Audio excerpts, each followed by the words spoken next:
Good evening. Post market war में स्वागत है। तो वीकेंड काफी अच्छा गया ऐसा बोल सकते हैं, क्योंकि एटलीस्ट आखिरी कैंडल रेड नहीं हुआ, ना ही निफ्टी का ना ही बैंक। लेकिन जो हमने नीचे की तरफ जो टारगेट्स प्रोबेबिलिटीज हम लोग ने बात की थी कि निफ्टी 17,500 तक लगभग तय लग रहा है, तो 17,500 उसने टच किया। और बैंक निफ्टी 37,500 की हमने बात की थी कि 37,500 तक जा सकता है, तो उसने 37,500 के नीचे नीचे जाकर भी 37,500 के ऊपर क्लोजिंग दिया है। लेकिन जो जो अभी कैंडल्स बने हैं निफ्टी बैंक निफ्टी में अभी भी बहुत पॉजिटिव नहीं है।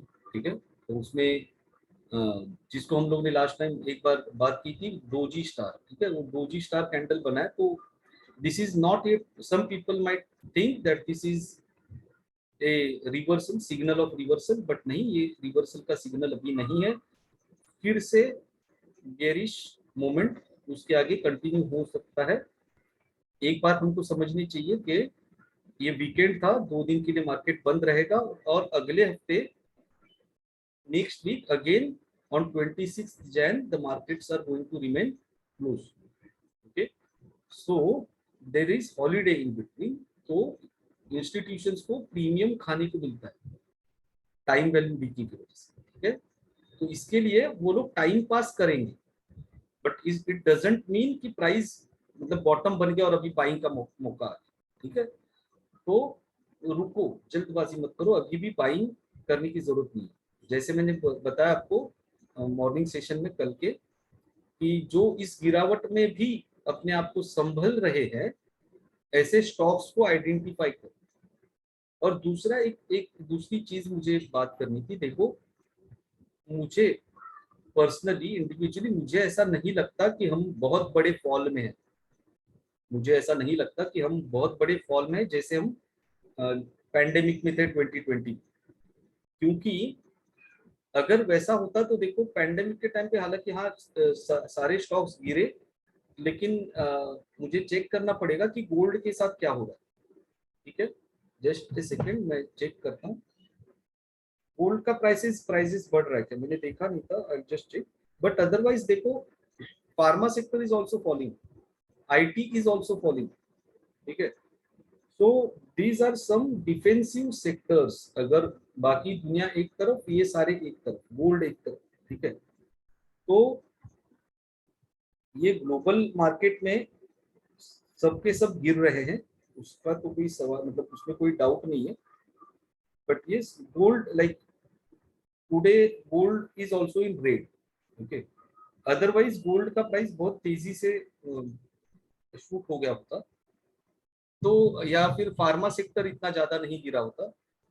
तो मुझे ऐसा लगता है कि एक नॉर्मल सा करेक्शन है, जो मैंने पहले भी एक सेशन में बोला था कि देखो, volatility is strength of the market. अगर हम सिर्फ ब्रीद इन करते रहेंगे तो क्या हम जिंदा रह पाएंगे? नहीं, हमको ब्रीद आउट करना पड़ता है ना। तो वैसा ही मार्केट भी ब्रीद इन करेगा, ब्रीद आउट करेगा। जिन्होंने बाइंग किया, 16,400 भी टच किया था हमने वेरी रिसेंटली, वहां से जब बाउंस बैक हुआ तो जिन्होंने बाइंग किया रहेगा वो बीच बीच में प्रॉफिट बुकिंग करेंगे। थोड़ा पैनिक क्रिएट होगा, लेकिन डरने की बात नहीं है। But at the same time I am also saying कि इतने जल्दी बाइंग करने की भी जरूरत नहीं। जो पोजीशन होल्ड है उसको होल्ड रखे। बजट के पहले, अभी बजट सेशन का अनाउंसमेंट हुआ, ठीक है, उसके पहले ये सब तैयारी चल रही है ऐसा मुझे लगता है। ठीक है, बजट सेशन अभी जब शुरू होगा तो उसके पहले की ये सारी तैयारी चल रही है। Maybe they are planning to buy at lower prices. These strong hands, they are planning to buy at lower prices. That's why they are making the prices come down, right? So already they have bought it since the pandemic. Now they are booking their profits. They maybe like they would like to partial profit booking चल रहा है, नीचे आएगा budget के time पे, again there will be volatility in the market and they will get an opportunity to buy at lower prices. ठीक है, ऐसा हो सकता है, ये मेरा अंदाजा है।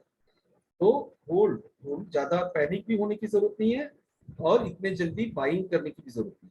और इस गिरावट में जो खतरों के खिलाड़ी कोई अगर होंगे, आप जो फ्यूचर्स और ऑप्शंस में ट्रेड करते होंगे, तो काफी सारे अपॉर्चुनिटीज तो ऑल अक्रॉस दी मार्केट फैली हुई है। शॉर्ट करके काफी ज्यादा शॉर्ट सेलिंग करके प्रॉफिट लोगों ने कमाए होंगे।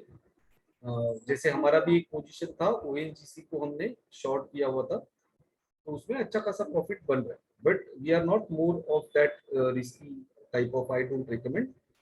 जितना सेव करोगे उतना अच्छा रहेगा फ्यूचर एंड ऑप्शंस में, unless and until you are too very expert in it, you should not go into it. Okay, so रहा सवाल अगले हफ्ते क्या होगा, तो टाइम वैल्यू डीके होगा, और मेरा पर्सपेक्टिव अभी भी बेयरिश ही है। ठीक है, मुझे ऐसा लगता है कि अगले हफ्ते का मंडे का जो कैंडल बनेगा सोमवार का, वो भी बेयरिश ही बनने की संभावना मुझे ज्यादा लग रही है।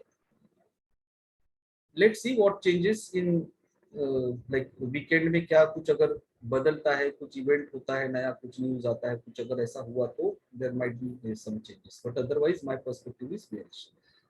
Till that time, we'll meet now on Monday, in post market row only will meet. Okay, because Monday morning is my last times, right?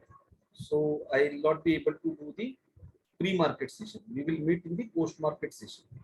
Okay, till that time, take care. Have a nice weekend. We'll see you again on Monday. Bye bye. Happy trading.